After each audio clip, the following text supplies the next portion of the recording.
انسان جرائم پر بے باک ہوتا چلا جاتا ہے، لیکن ایک صفت اللہ کی یہ بھی ہے، وہ انسان بھول جاتا ہے، اس لیے کہ اللہ کی بہت ساری صفات ہے۔ وہ رحمان ہے، وہ رحیم ہے، وہ کریم ہے، وہ ستار ہے، وہ غفار ہے، وہ جواد ہے، وہ عزیز ہے، وہ ذو انتقام ہے، وہ مصور ہے، اس کی بڑی شانیں ہیں، وہ متکبر ہے، وہ معز ہے، وہ مذل ہے، وہ جو ہے وہ ممیت ہے، وہ حی ہے، اس طریقے سے اس کی شانیں ہیں۔ میرے آقا صلی اللہ علیہ وآلہ وسلم کے دیوانوں، تو رحمان ایسا کہ جب صفت رحمانی کا اظہار کرنے پر آئے تو چونٹیوں کو بھی کھلائے، مکھیوں کو بھی کھلائے، مرغیوں کو بھی کھلائے، ذروں کے اندر کے کیڑوں کو بھی کھلائے۔ اللہ اکبر۔ آپ کو بتاؤں اس کی صفت رحمانی کا اظہار کیسے کرتا ہے؟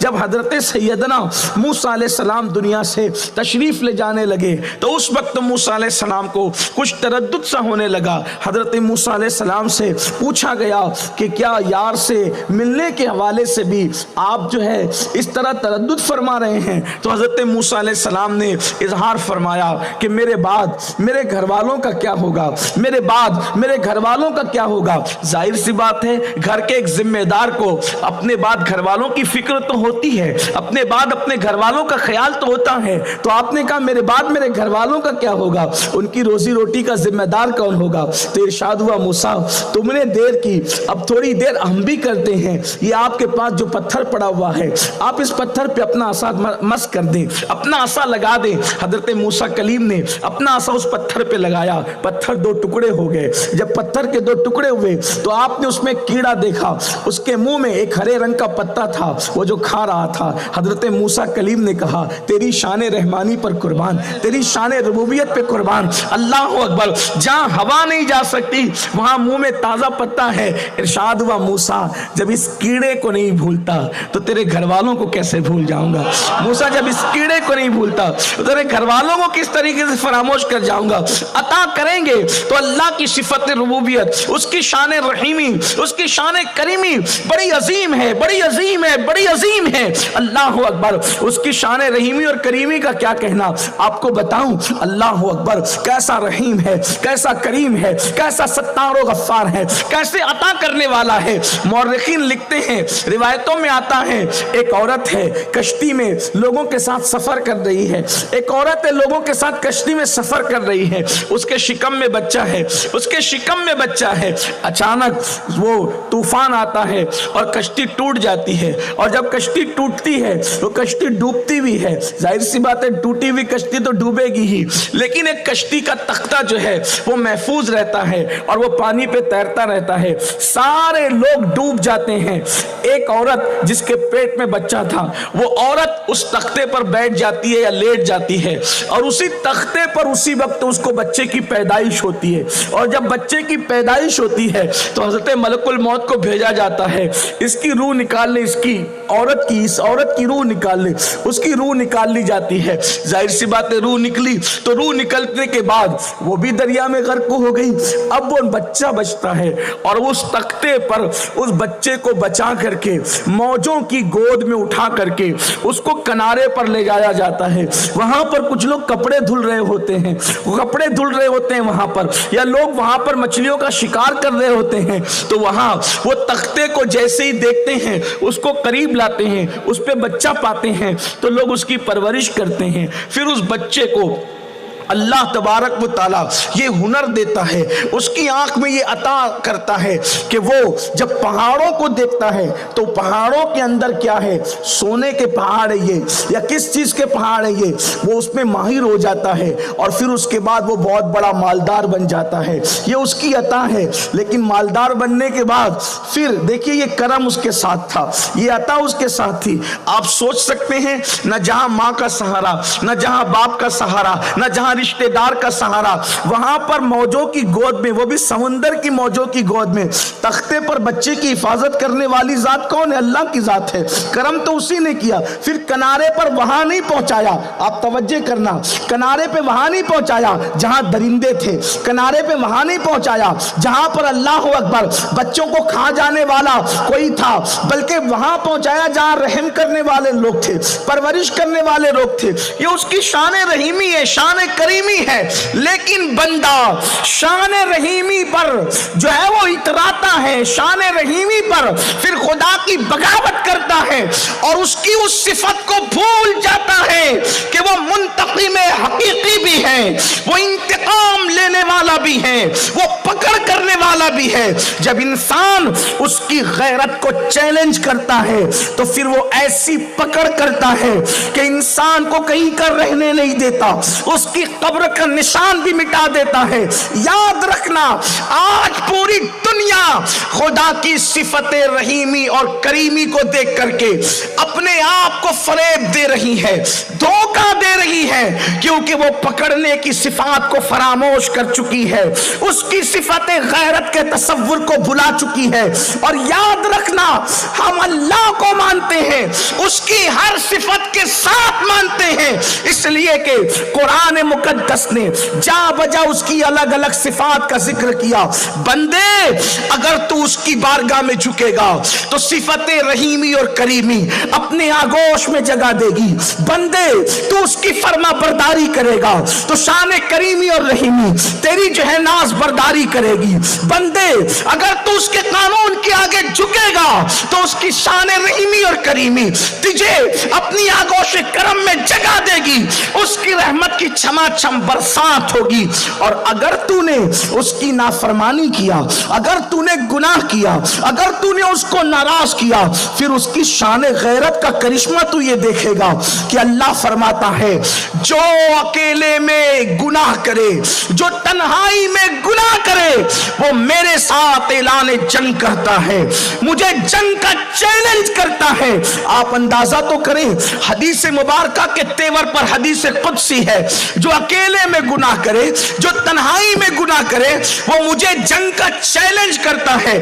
آپ سے پوچھتا ہوں، کوئی آستین چڑھا کر اپنے پیر سے کہے آپ لڑیں گے میرے ساتھ، میں آپ سے لڑنا چاہتا ہوں، انجام کیا ہوگا؟ انجام کیا ہوگا؟ پیر تو روحانی طاقت کا مالک ہوتا ہے، اس سے کوئی لڑ سکے گا؟ اور اگر کوئی آنکھیں چار کرے گا تو اس کا انجام کیا ہوگا؟ ہم نے تو اللہ والوں کے بارے میں صرف جو خلاف میں سوچتے ہیں ان کو بھی تباہ ہوتے دیکھا، جو ان کے لیے دلوں میں کینہ رکھتے ہیں ان کو بھی برباد ہوتے ہوئے دیکھا ہے، ان کو بھی ذلیل و رسوا ہوتے ہوئے دیکھا ہے۔ جب اللہ والوں کے بارے میں صرف انسان خلاف میں سوچ لے تو وہ تباہ و برباد ہوتا ہے، تو وہ انسان جو اللہ کے خلاف اعلان جنگ کرے، یقیناً معلوم نہیں ہے تو بندہ غفلت میں جو کر رہا ہے، لیکن قرآن و حدیث کی تعلیم تو اسی لیے ہے تاکہ غفلت سے بیدار ہو جاؤ، غفلت کے پردوں سے نکلو، غفلت کے دلدل سے نکلو، اللہ کے فرمان پہ غور کرو۔ حدیث قدسی میں فرماتا ہے جو اکیلے میں تنہائی میں گناہ کرے وہ مجھے جنگ کا چیلنج کرتا ہے، وہ میرے ساتھ اعلان جنگ کرتا ہے۔ اور پھر سنو، جب کوئی گناہ پہ دلیر ہوتا ہے تو فرماتا ہے ان بطش ربک لشدید، تیرے رب کی پکڑ بڑی سخت ہے۔ اور پھر اللہ نے جب لوگوں کو پکڑا، کن کن کو پکڑا، تھوڑا میں آپ کی توجہ چاہتا ہوں۔ یہاں آج ایک عجیب سا ماحول بنا ہوا ہے، لوگ عجیب سے جو ہے وہ اپنے زوم باطل کے اندر ڈوبے ہوئے ہیں۔ کوئی کہتا ہے میری نسبت تو فلاں سے ہے، میری نسبت تو فلاں سے ہے، میری کیسے پکڑ ہوگی؟ میں کہتا ہوں میرے عزیز، کیا تو نے بنی اسرائیل کا تذکرہ قرآن میں جا بجا نہیں پڑھا؟ قرآن جن کو سور اور بندر بنانے کی بات کرتا ہے وہ کون لوگ ہیں میرے بھائی؟ وہ کوئی معمولی لوگ نہیں ہیں، جن کا شجرہ نسب انبیاء سے جڑا ہوا قرآن بیان کرتا ہے۔ آپ کی توجہ چاہتا ہوں، کسی کا آل پیغمبر ہونا تاریخ بتاتی ہے، کسی کا آل پیغمبر ہونا لوگ بتاتے ہیں، کسی کا آل پیغمبر ہونا کہیں اور سے ثابت ہے، لیکن یہ وہ لوگ ہیں جن کا آل پیغمبر ہونا قرآن سے ثابت ہے۔ قرآن کہتا ہے یا بنی اسرائیل، یا بنی اسرائیل، یا بنی اسرائیل، اے راتوں کی تاریکیوں کے اندر شراب کی اڈوں کو آباد کر کر کے یہ تصور کرنے والوں کہ اللہ تمہارا کچھ نہیں کرے گا، زنا کے اڈوں کو آباد کرنے والوں اور یہ تصور کرنے والوں کہ اللہ تمہارا کچھ نہیں کرے گا، تاش کے پتے کھیلنے والوں اور یہ تصور کرنے والوں کہ اللہ تمہارا کچھ نہیں کرے گا، آپ کہاں سے لکھا کے لائے ہیں یہ وی آئی پی کوٹا؟ قرآن انہیں یا بنی اسرائیل کہتا ہے۔ بنی اسرائیل کا مطلب سمجھا، اسرائیل حضرت یعقوب کا لقب ہے، اور بنی اسرائیل کا مطلب اے اولاد یعقوب، ان کا شجرہ نسب قرآن کہہ رہا ہے یہ اولاد یعقوب ہے۔ اولاد یعقوب مطلب اولاد ابراہیم، یعقوب بیٹے اسحاق کے، اسحاق بیٹے ابراہیم علیہ السلام کے، صرف ایک واسطے سے ابراہیم علیہ السلام سے ان کا شجرہ نسب ملتا ہے، لیکن اللہ نے ان کو کیا بنایا؟ ان کو نافرمانی کرنے پر کسی کو سور بنایا، کسی کو بندر بنایا، جن کے چہرے بدلے تھے، بولو وہ بنی اسرائیل تھے کہ نہیں تھے؟ جن کو ہواؤں سے تباہ کیا تھا وہ بنی اسرائیل تھے کہ نہیں تھے؟ جن پہ پتھر برسائے تھے وہ اولاد پیغمبر تھے کہ نہیں تھے؟ قرآن پکار پکار کے کہہ رہا ہے اگر نبی کی اولاد بھی مردوں سے بدفعلی کرے گی تو ان پر پتھروں کی برسات ہوگی، اگر نبی کی اولاد بھی ناپ تول میں کمی کرے گی انہیں زمین میں دھسا دیا جائے گا، اگر نبی کی اولاد بھی ہمارے حرام کو حلال کرے گی ان کو سور اور بندر بنا دیا جائے گا۔ اب مجھے بتاؤ جنہیں نبی کی اولاد قرآن کہے اور پھر ان کا عذاب یوں بیان کرے، آپ ہم کہاں سے لکھا کے لائے؟ ہم پر عذاب نہیں آئے گا، ہم تباہ نہیں ہوں گے، ہم برباد نہیں ہوں گے۔ پوری دنیا اس وقت جو ہمارے مخالفت میں کھڑی ہوئی ہے، کوئی بے چینی کا شکار، کوئی بے قراری کا شکار، کوئی مصیبتوں کا شکار، کسی کی اولاد اس کی نافرمان، کسی کی بیوی اس سے متفق نہیں، کسی کا شہر، کسی کا گاؤں اس کو ستانے پر آمادہ، یہ سب اللہ کے عذاب کی شکلیں ہیں، الگ الگ شکلیں ہیں۔ مسلمانوں مجھے بتاؤ، اور پھر جب یہ سب ہوتا ہے کسی کا کے دل کو سکون نہیں، لوگ کہتے ہیں مجھے کسی نے کچھ کر دیا، کسی کا کاروبار نہیں چلتا، لوگ کہتے ہیں مجھے کسی نے کچھ کر دیا، اللہ اکبر، اولاد بغاوت کرتی ہے، کسی نے کچھ کر دیا، بیوی بات نہیں مانتی، کسی نے کچھ کر دیا، روٹی کے ٹکڑوں کو پریشان ہے، کسی نے کچھ کر دیا، نیند نہیں آتی، کسی نے کچھ کر دیا۔ میرے عزیز کسی نے کچھ نہیں کیا، تو نے اپنے آپ کے لیے کیا ہے کہ تو اللہ کا نافرمان ہو گیا، اللہ نے تجھ سے سکون چھین لیا، اللہ نے تجھ سے قرار چھین لیا۔ ورنہ خدا کی عزت کی قسم اٹھا کے کہتا ہوں جتنے بڑے بڑے جادوگر تمہارے دشمن ہیں اس سے بڑے بڑے جادوگر صحابہ کے دشمن تھے، لیکن ان کا جادو صحابہ پہ کیا اثر کر سکا؟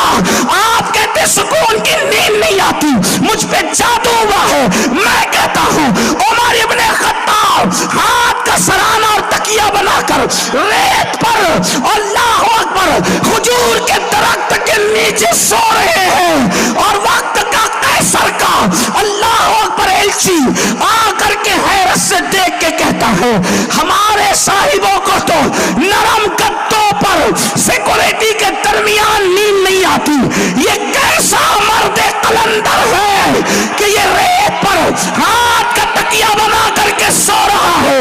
تو عمر ابن خطاب کہتے ہیں جو ظلم نہیں کرتا اس پر بھی ظلم نہیں کیا جاتا۔ نعرہ تکبیر، نعرہ رسالت، سید عبد القادری صاحب قبلہ، نعرہ تکبیر، نعرہ رسالت۔ جملے پہ غور کریں، جو ظلم نہیں کرتا، جو ظلم نہیں کرتا اس پہ بھی ظلم نہیں کیا جاتا۔ کیا سمجھے؟ یہی سمجھے ظلم نہیں کرتا مطلب چوٹیوں کو بھی دانا ڈالتا ہے، ظلم نہیں کرتا مطلب کسی کو ستاتا نہیں ہے، ظلم نہیں کرتا مگر کسی کو تک، یہی سمجھے، یہی بات نکالی، یہ بھی نکل سکتی تھی، لیکن میری جو بات سمجھ میں آتی ہے دنیا میں سب سے بڑا ظالم کون ہے؟ دنیا میں سب سے بڑا ظالم کون ہے؟ جو گناہ کرتا ہے اس سے بڑا ظالم کوئی نہیں۔ کیوں؟ کیونکہ ہر ظالم کسی پر ظلم کرتا ہے، اور گناہ کرنے والا اپنے آپ پہ ظلم کرتا ہے، جیسا کہ قرآن یوں بیان کرتا ہے وَلَوْ أَنَّهُمْ إِذْ ظَلَمُوا أَنفُسَهُمْ جَاءُوكَ۔ قرآن کہہ رہا ہے کہ جو اپنے آپ پہ ظلم کرے تو اپنے آپ پہ ظلم کیا ہے؟ میں آپ سے روٹی چھین لوں یہ آپ پہ ظلم ہے، لیکن گناہ کروں یہ اپنے آپ پہ ظلم ہے۔ تو کسی سے روٹی چھین کر، حالانکہ روٹی چھیننا بھی گناہ ہے، وہ بھی اپنے ہر ظالم پہلے اپنے آپ پہ ظلم کرتا ہے۔ اور یاد رکھنا ظلم کرو گے تو تم پر بھی ظلم کیا جائے گا، اور یہ سب سے بڑا ظلم ہے کہ آدمی گناہ کرے، اس سے بڑا ظلم کوئی نہیں۔ مثال کے طور پر جو گناہ کرتا ہے وہ اللہ کی بھی حق تلفی کرتا ہے، وہ رسول اللہ کی بھی حق تلفی کرتا ہے، وہ عوام کی بھی حق تلفی کرتا ہے، وہ قرآن کی بھی حق تلفی کرتا ہے، وہ حدیث کی بھی حق تلفی کرتا ہے۔ اب آپ کہتے ہیں مجھے سکون کی نیند نہیں آتی، یہ ہزاروں کے مجمع میں 80% لوگوں کی تکلیف ہے کہ مجھے سکون کی نیند نہیں آتی، لوگوں کروٹیں بدلتے ہیں، چین کی نیند نہیں آتی، وجہ اپنے آپ پہ ظلم کر رہے ہو۔ اور جب اللہ کسی کی پکڑ کرتا ہے پکڑ، تو اس کو محسوس بھی نہیں ہونے دیتا کہ اللہ نے اس کی پکڑ کر لی ہے، اللہ نے اس کی پکڑ کی ہے۔ اس لیے جب انسان گناہ کرے گا تب اللہ کی پکڑ ہوگی۔ اللہ نے گناہ اس لیے حرام نہیں کیا کہ تم گناہ کرتے ہو تو خدا کا کوئی نقصان ہو جاتا ہے، خدا کا تم کوئی نقصان کر لیتے ہو، گناہ سے خدا رسول کا کوئی نقصان نہیں ہوتا۔ اللہ نقصان سے بلند ہے، نفع سے بلند ہے، تغیر سے بلند ہے، تبدیلی سے بلند ہے، اس کی شان بہت بڑی ہے۔ لا ضد لہ ولا مثل لہ ولا مثل لہ ولا مثال لہ ولا جواب۔ جب کعبے پر 360 بت رکھ دیے جاتے ہیں تب بھی اس کی شان میں کوئی فرق نہیں آتا، جب لوگ خدا ہونے کا دعویٰ کرتے ہیں تب بھی اس کی شان میں کوئی فرق نہیں آتا، صفا مروہ پر زنا ہوتا ہے پھر بھی اس کی شان میں کوئی فرق نہیں آتا، واللہ اس کی شان کوئی گھٹا نہیں سکتا۔ ارے پاگل ہو گئے لوگ، جب اس کے بندے عبد القادر کی شان کوئی گھٹا نہیں سکتا تو قادر کی شان کوئی کیسے گھٹا سکتا ہے؟ اسی لیے تو میرے امام کہتے ہیں تو گھٹائے سے کسی کے نہ گھٹا ہے نہ گھٹے، جب بڑھائے تجھے اللہ تعالیٰ تیرا، ورفعنا لک ذکرک کا سایہ تجھ پر، ذکر اونچا ہے تیرا، بول ہے بالا تیرا۔ نعرہ تکبیر، نعرہ رسالت، جشن غوث اعظم، نعرہ تکبیر۔ اس کی شان کوئی گھٹا نہیں سکتا، پھر اس نے حرام کیوں کیا گناہ کو، گناہ کو منع کیوں کیا؟ شان نہیں گھٹتی اس کی شان غیرت ہے کہ وہ گناہ دیکھنا نہیں چاہتا، وہ سب سے زیادہ غیرت والا ہے، سب سے زیادہ غیرت والا۔ اب سنو، جب اس کی رحمت پر بندہ اکڑے اور نافرمانی کرے تو پھر غیرت کرتا ہے، پکڑ کرتا ہے۔ ایک بات یہ بھی یاد رکھنا، جو جتنا قریبی ہوتا ہے اس کی اتنی جلدی پکڑ کرتا ہے، اور جس سے نفرت کرتا ہے اس کی اتنی دیر سے پکڑ کرتا ہے، اور جس کی دیر سے پکڑ کرتا ہے پھر اس کو پلٹنے نہیں دیتا، جس کی جلدی پکڑ کرتا ہے اس کو بیدار کر کے جلدی سے پلٹنے کی توفیق عطا کرتا ہے۔ حدیث پاک میں آتا ہے آج کل کے یہ نوجوان لڑکے، میری قوم کے مالدار، میری قوم کے سیاستدان، میری قوم کے گنہگار، ہاں وہی لوگ جو راتوں کو پاپ کے اڈوں کو اور بدی کے اڈوں کو آباد کرتے ہیں، ہاں جن کے فریجوں کے اندر شرابیں رکھی ہوتی ہے، ہاں جو دولت کے نشے میں ایک نہیں کئی عورتوں کی کے ساتھ بدی کے پلان رکھتے ہیں، ہاں جب تک غریب تھے تو ولیوں کی چوکھٹ دکھتی تھی، جب مالدار ہو گئے تو عورتوں سے ناجائز تعلقات کر بیٹھے، اور پھر سوچتے ہیں آمدنی تو آ رہی ہے، مال تو مل رہا ہے، دولت کے دروازے تو کھلے ہیں۔ یہ مولوی نادان ہے، کہتے ہیں گناہ کرو گے تو روزی چھین لی جائے گی، رزق چھین لیا جائے گا، کٹوتی ہو جائے گی زنا سے روزی میں، عمر میں کٹوتی ہو جائے گی۔ یہ بیچارے پرانی باتیں کرتے ہیں، ہم تو زنا کر رہے ہیں، کروا رہے ہیں، بدی کر رہے ہیں، کروا رہے ہیں، شراب پی رہے ہیں، پلا رہے ہیں، سب کچھ کرتے ہیں، لیکن دولت کم نہیں ہوتی۔ اس کو بھی حدیث میں بیان کیا۔ اللہ کے رسول علیہ السلام فرماتے ہیں جو پاپ اور گناہ کرنے کے بعد بھی خوشحال رہتا ہے، سمجھ لو اللہ کا منصوبہ اس کے لیے بڑی پکڑ کا ہے، اس لیے کہ جس کو جتنی ڈھیل دیتے ہیں اس کو اتنی زیادہ سختی سے پکڑتے ہیں۔ آپ نہیں دیکھتے فرعون صدیوں تک، فرعون کی عمر کم و بیش جو ہے اللہ اکبر صدیوں پر محیط بتائی جاتی ہے۔ بعض لوگوں نے 800 سال تک بیان کیا، بعض لوگوں نے 1000 سال تک بیان کیا، اللہ اکبر بعض لوگوں نے 400 سال بھی بیان کیا، اور کہا اتنی عمر میں اس کے کبھی سر میں درد بھی نہیں ہوا، کبھی سر میں درد بھی نہیں ہوا۔ موسیٰ علیہ السلام کہتے رہے مولا یہ اتنا بڑا پاپی خدا ہونے کا دعویٰ کرتا ہے، اس کا کبھی سر بھی درد نہیں کرتا۔ رب کی رحمت مسکرا کے کہتی ہے اس کا سر ہی اس قابل نہیں کہ ہم اپنا درد اس کو عطا کریں، جسے اپناتے ہیں اسی کو درد عطا کرتے ہیں، اور جس کو درد عطا کرتے ہیں پھر اس